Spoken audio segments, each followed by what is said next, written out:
Ahojte, dnes som si pripravila pre vás niečo rýchle a chutné, domáci parížsky šalát.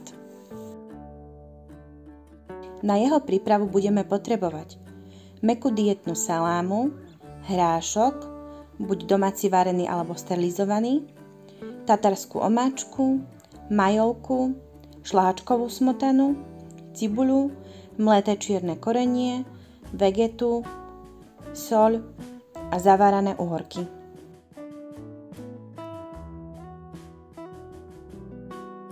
Najskôr si pripravíme suroviny, čiže nakrájame si uhorky, cibuľku, do misy si nastruháme salámu, pridáme cibuľu, hrášok a nakrájanú uhorku, premiešame a postupne pridáme soľ, mleté čierne korenie a vegetu.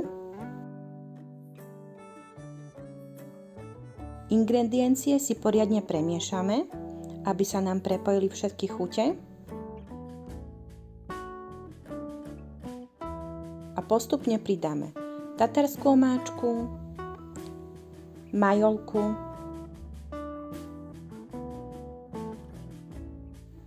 poriadne šalátik premiešame, aby sa nám spojili všetky ingrediencie.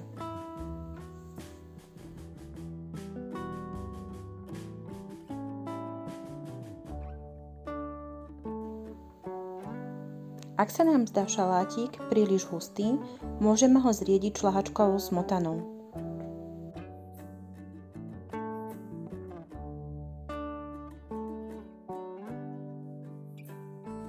Šalátik si ešte po prípade dochutíme soľou, vegetou alebo mletým čiernym korením, to už je na vás, podľa vašej chuti.